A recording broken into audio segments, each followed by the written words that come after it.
quand il dit ça alors que administration Cour des comptes génneegul rapport yi mais tu es en train d'influencer ni plus ni moins ça c'est un. Deuxièmement, quand il dit que le Sénégal est en ruine le Sénégal est en ruine fii la bët mën a yam en tant que premier ministre tu dis que le Sénégal est en ruine mais yaa ngi tiitloo sa askan ça c'est un. yaa ngi dàq bailleur de fonds yi ça c'est deux. Homme d'affaires yi moom waxatuma seeni wax dañuy toog jàpp seen njàmbur ak seeni xaalis seen dërëm dañ koy téye ba gis lu leen convaincre ñu doog ko dugal ci économie bi looluy dëgg. D'accord. Ces genres de communication sont catastrophiques pour notre pays. loolu nag ñàkk am expérience moo ko waral. Rappelez-vous qu'en 2000 président Abdoulaye Wade bi mu ñëwee. waaw. mais peut-être que ñëpp xamoon nañ ne li mu fi fekkoon. C'était pas tout fameux. mais Wade def ne le pays est liquide. Le pays a beaucoup d'argent donc ñi war a investir ñëw leen investir. L'environnement des affaires est bon ñëw leen investir. C'était pour attirer les investisseurs. Les partenaires. Mais tu viens dès les premiers jours nga jël sa image réew froissel ko ba mu froissé nga boxoñ sànni mais loolu ya ngay yaakaar ne ñi ngi fi wuutu ngay yàqal mais sa bopp ngay yàqal en réalité. D'accord. Parce que tey yow la yàlla nattu dénk la réew mi yow ak ñi nga àndal. Les bailleurs vont hésiter et puis depuis lors ils vont te demander pourquoi tu dis ça et que tu seras dans l'incapacité de justifier cela. C'est ce qui se passe avec le FMI. Le Sénégal est 4e sous-sol xaw ma tout ça c'est des communications négatives catastrophiques yoo xamante ne da ngay jàpp ne ñi fi nekkoon lay yàqal mais yow lay gën a yàqal parce que yow tu es chargé à ñoŋal réew mi tu es chargé à vraiment conduire maintenant la politique économique et financière du pays. Mais les gens vont hésiter à venir investir. D'accord. Alors Barki Dembo Ndiaye seen groupe parlementaire takku wàllu sànq yaa ngi koy brosser am ngeen lu toll ci 6 députés à l'Assemblée nationale am ngeen groupe parlementaire mais becc nañ seen bilan ci session unique bi nga xamante ni moom moo jeex am lu bare bari loo xam ne wax nañ ko dina ci ñëw point par point mais de manière générale ban gis-gis moom nga am ci approche bi nga xam ne noonu lañ defee seen ak tamit yenn yi nga xam ne aussi jot nañ ko yëkkati nan nga ko jàngatee surtout ñi nga xam ne ni ñoo fa nekk ci 15e législature bi noo jàngatee yow seen taxawaay muy Aïssata Tall Sall Abdou Mbow entre autres de manière générale. waaw avant may répondre question boobu. Je voudrais juste dire que. ñi fi nekk. waaw man wóoluwuma leen d'autant plus. Babacar. waaw c'est des gens qui sont venus et jugés et puis le peuple aussi jugé. Maintenant pour revenir au bilan. que l'Assemblée nationale. Le bilan de l'Assemblée nationale que El Malick Ndiaye a fait et que le groupe parlementaire Takku Wallu a fait aussi. waaw seen taxawaay selon yenn profil yi à l'hémicycle d'abord nan nga ko gisee. seen groupe parlementaire bi. selon donc. Aïssata Tall Sall Abdou Mbow. waaw selon notre groupe. man dama jàpp ne gis nga groupe bu doy na Takku Wallu. waaw ça c'est historique. benn groupe 17 personnes seulement gën a audible gën a wax ñuy dégg. que 130 députés xaw ma 130 mais booy seetaan assemblée tu as comme l'impression que l'opposition moo tenir les débats moom moo jiite débat yi mooy wax lu ñuy dégg alors que l'opposition n'a que 30 députés 35 députés contre 130 députés Takku Wallu encore une fois c'est composé et des gens yoo xamante ne dañu am expérience boo jëlee Aïssata Tall Sall. waaw ancien ministre de la justice. Elle a été ministre du temps des socialistes. Ministre de la communication à l'époque porte-parole. ñëw temps wu Macky Sall elle a été ministre de la justice. garde des Sceaux.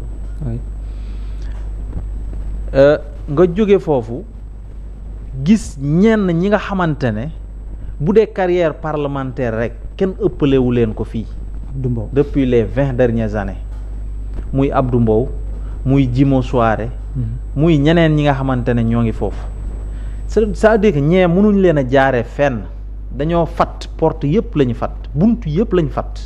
D'accord.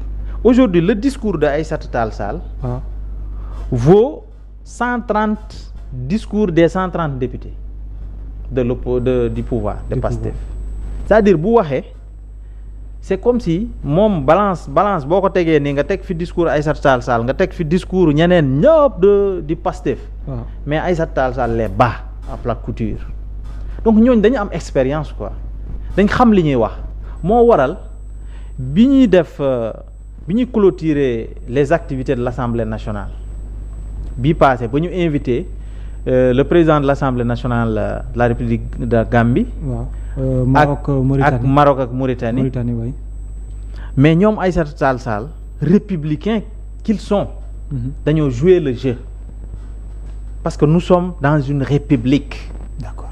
Mais ils avaient des choses à dire mais duñ ko wax ci kanamu officiel yooyu parce que dañ leen a nàmpatal ci république dañoo xam luy république moo tax ils ont joué le jeu pour sauver l'image du Sénégal. Mais bu doon ñee la est-ce que dinañ ko def duñ ko def bu ñu boycotté wul dem def seen conférence de presse billaahi dinañ ñëw assemblée nationale wax lu leen neex ci kanamu yenn officiels yi jógee bitim réew bu ko defee ñooñu bu ñu ñibbee Sénégal la ñuy waxtaanee image du Sénégal la ñuy yàq mais les Aïssata Tall Sall et tous les membres de la coalition Takku Wallu ils ont joué le jeu te c'est comme ça dans une république il y a des moments où da nga war a jouer le jeu pour sauver le Sénégal pour montrer une bonne image du Sénégal. nekk homme d'État pour ne pas dire Aïssata femme d'État. Il y a des moments aussi il faut se donner un spectacle si vous voulez dans le cadre des idées dans le cadre du débat. Dans la contradiction. Oui, tout à fait. moo waral bi ñu defee loolu ba pare. Ils ont choisi moo tax dama leen di féliciter ils ont choisi un moment. Oui.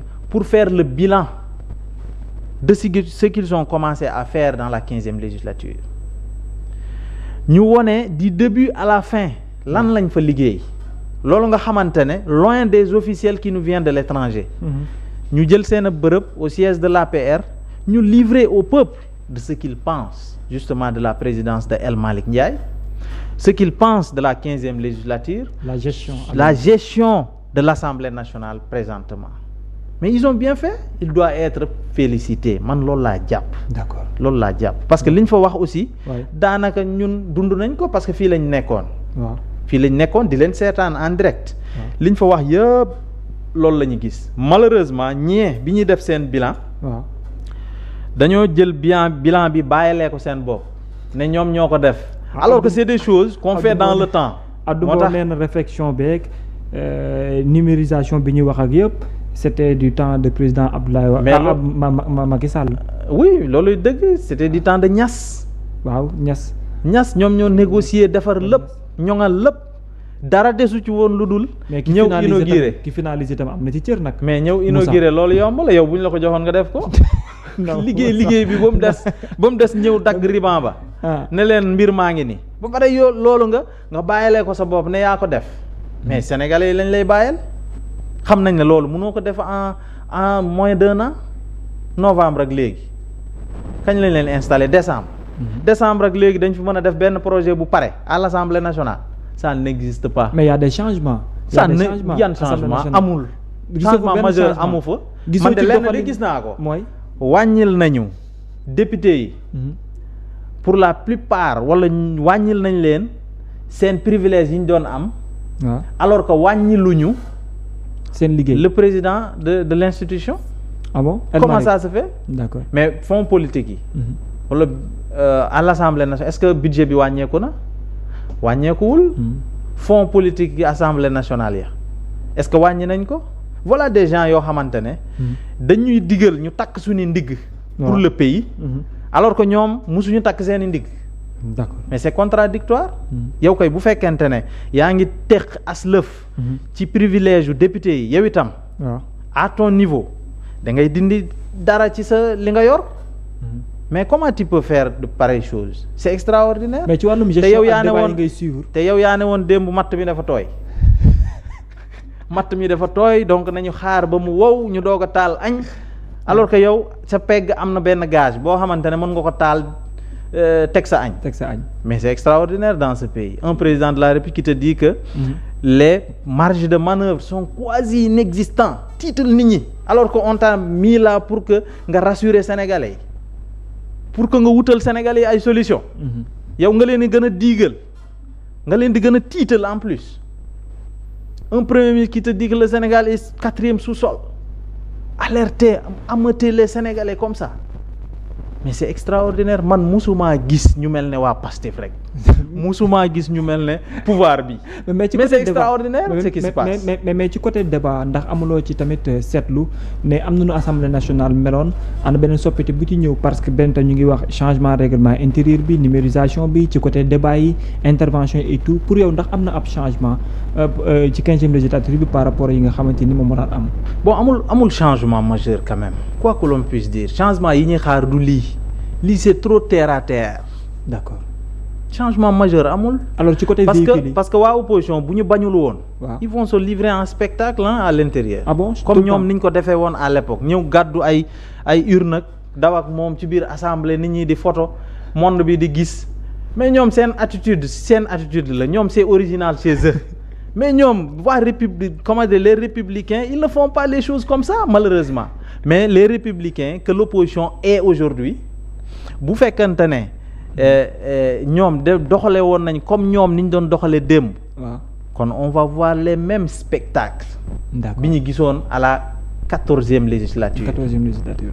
Il y a pas de changement majeur bi ñu fi mën a mën a wax mooy ne que. l'opposition a été grande. L'opposition a été grande. D'accord. Elle a su gérer malgré la minorité. D'accord. On parle de l'opposition malgré sa minorité. On parle d'elle quand même. Grâce à certaines voix. Comme Aïssata Tall Sall, comme Djimo Souare, comme Abdou Mbow, comme des gens comme ça quoi. Ils ont réussi leur mandat, leur entrée en matière. N'oublions pas que defaguñu at. Waaw. Mais tey boo waxee Assemblée nationale tu penses en premier lieu à ces gens-là avant ngay wax ci ñenn ñi nga xamante ne c'est leur première fois ñuy denk député xamuñ sax luy géej gi di riir. ci côté oto yi nan nga ko jàngatee jàpp nga ne c'est un bon choix doter des députés des véhicules pour ñu ne ñu mën a def seen liggéey ndax ànd nga ci tamit loolu. non mais man xam nga oto yeeg yooyu bu fekkente ne digguñu woon Sénégalais yi ne du ñu jëndal député yi oto. affaire bi bonul bu ñu ñëwee jënd ay oto bonul kenn du ko wax garaawul parce que loolu la ñu xamee député. waaw da ngay war a nekk dans de bonnes conditions dans des conditions quand même respectables ñu jox la oto jox la carburant nga mën a dem à l'intérieur du Sénégal. di déglu les doléances askan wi et cetera di ko indi di ko défendre au niveau de l'hémicycle loolu bonul teg des députés dans de bonnes conditions mais ñoom ñoo ne woon dans leur philosophie politique. dañ ne woon président Macky Sall yàqatu xaalis la parce que moo ngi jël ay oto di ko jëndal ay député ñoom bu ñu ñëwee député yi duñ leen jëndal ay oto parce que loolu yàq xaalis la ñoom ñoo ko waxoon tey bu ñu ñëwee changer complètement de vision. ñëw bëgg a jëndal député yi oto. mais loolu dañ koy ñaawlu ba fu ñaawlu yam bu ñu ko digul woon sénégalais yi c'est pas grave mais dañoo digoon sénégalais yi ne bu ñu ñëwee nii la ñuy doxalee bu ñu ñëwee doxalee safaan wa mais du ñu def lu dul ñaawlu loolu parce que nag c'est une trahison parce que am na peut-être ñu leen votel ngir loolu ngir seen promesse yooyu bu ñu ñëwee nag bëgg a wàcc promesse yooyu mais dañu koy ñaawlu Babacar dañ koy ñaawlu bu baax président de l'Assemblée nationale parce que nag ñoom ñoo ne fekku ñu fi dara waaw parce que nee na tam bi ñuy wax loolu député yooyu noonu taxul lu ñuy wax par rapport ak député yi ndax ñii ñu ngi mener bien leur rôle de travail de travail parlementaire. oui loo tax ma ne la président Macky Sall xam nga président Macky Sall moom c'est un homme d'État il a beaucoup de choses à dire mais du ko wax président Macky Sall non il a tellement de choses à dire ñi koy attaquer guddeeg bëccëg te xamuñu affaire yi ni mu demee xam nga président mën na leen a tontu mais du leen tontu parce que jàpp na ne ñii ci politique lañ nekk moom il est dans du sérieux un homme d'État ak un homme de détail mënul bokkuñu koo xamante ne buñ ko xuree tuuti rek day jël live bi tëgg live comme xale yi ni ñu koy waxee tëgg live tëggal sénégalais yi live di attaquer ay magistrats di attaquer état c'est extraordinaire état yow nga war a gérer état di attaquer état et c'est démembrement ay magistrats nga xam ne c'est des pouvoirs indépendants yow yaa ngi législatif pouvoir exécutif fële di attaquer beneen pouvoir. ñu bëri jàpp extraordinaire maintenant député yooyu. waaw il faudrait que. ñu laaj ñoom. waaw bu ñu leen waree dindil seen privilège prime seen prime yeeg yooyu. waaw ñu laaj ndax seen i njiit yooyu ndax ñoom itam dindi nañ seen i privilèges yi man je ne peux pas comprendre nga ne vous avez trouvé un état en ruine. Vous avez trouvé un état moribond. Vous avez trouvé des finances au rouge qui sont au rouge. Vous avez trouvé matt mu tooy. mënoo leen taal añ. Vous avez trouvé un pays où vraiment les marges de manœuvre sont quasi inexistantes. loolu yëpp ngeen wax ko fi ba pare yéen wàññiwoo leen seen fonds commun fonds nu mu tuddati sax. fonds politique pour jagleel ko askan wi wàññiwoo leen fonds politique yi nekk primature aussi pour jagleel ko askan wi wàññiwoo leen yu assemblée nationale pour jagleel ko askan wi mais cela veut dire que yéen li ngeen di wax gëmoo leen ko li ngeen di wax ci kaw la yam mais gëmoo leen ko donc ñi fi nekk Babacar. waaw man gëw ma ne ñii. dinañ jëmale fenn réew mi. N'oublions pas que nous sommes pratiquement à 14 ou 15 mois. 15 mois, 15 à 16 mois. boobu ba léegi daal xam nga bëtu inquisitoire loolu lañ gis ci ñoom. même plan de redressement bi premier ministre annoncé tamit par rapport ak la situation économique du pays jàpp nga ne am na lu mën a soppi ji ëllëg ci s'il le faut fusionner ay structures étatiques mais revoir également kenn aspect économique yi pour relever un tout petit peu la situation économique bi ñu jàpp ne fi Sénégal tollu tey yéen a ko fa comme ni ko Cheikh Diba waxee nee na gaal gi bënn te yéen a ko bënn. non c'est extraordinaire Cheikh Diba moom ku nekk war naa wax loolu sëf moom parce que ñun ak moom la woon di du dëgg mais gaal gi warul bënn gaal gi bu bënnee xanaa moom newul woon ci gaal ga mais c'est extraordinaire pour vous dire que gis nga politique bi nañ ko wàññi quoi ci yenn ci comment dirais ci état politique bi bu ñu ko wàññi woon affaire yi dina gën a neex mais malheureusement ñëpp ay politique léegi tout le monde ñëpp ay politique sans exception pour yow sans exception parce que yow Babacar man dama gëm ne waaw boo ñëwee am une volonté manifeste de changer un pays boo ñëwee dès les premiers jours il faut poser des actes forts nit ñi xam ne yow yaa ngi ànd ak volonté de changer ce pays là boo ñëwee au moins même boo amagul xaalis il faut faire rêver les Sénégalais fekk nga leen ñu am fukk tee nee leen naa leen may 30 fanweer ngeen du boole ko seen fukk yi ngeen yor il faut les faire rêver quoi. D'accord. Mais yow amoo discours bu baax tu ne fais rêver personne nga am ay lu toll ne assemblée nationale tribune yu doy ne assemblée nationale. war a leen a utiliser pour convaincre les Sénégalais à s'approprier de l'agenda 2050 wala la vision de Bassirou Diomaye Faye. Mais fa ngay nekk di daggasante ak ay députés. di comment dirais di répondre ak ay chroniqueurs yoo xam ne newuñu biir assemblée mais man j'ai pas compris au fait ñi ils se considèrent toujours dans l'opposition hein. D'accord. dans l'opposition Babacar il faut que ñu changer attitude quoi. Merci beaucoup Omar. te bu ñu fi gisoon lu jaar yoon tamit dañ koy wax mais malheureusement dañ koo gisul. Actuellement ñoo ngi di attaquante seen biir parce que ça ne marche pas en réalité ça ne marche pas. D'accord. Ça ne marche pas. Merci beaucoup en tout cas amoon naa mbégte dalal la. waaw mbégte woon ci waxtu jeex mbégte bi fii la en tout cas ci disponibilité bi. mbégte bi vraiment fii la ëppee Babacar. am naa vraiment contenté bu baax a baax. merci c'est partagé. pour répondre sa invitation et puis waxtaan bi aussi defe naa ne neex na sénégalais yi ñu doon déglu en tout cas nañ ñu jéggal bu fekkente ne wax nañ fi loo xamante ne. neexu leen ñu jéggal ñu bu baax. te xam ne nit moo motul amoon na solo. bu ñu fi waxee loo xamante ne lu ñu accepté la wala lu baax la. nañu xam ne du ci ñun ci yàlla sunu borom la.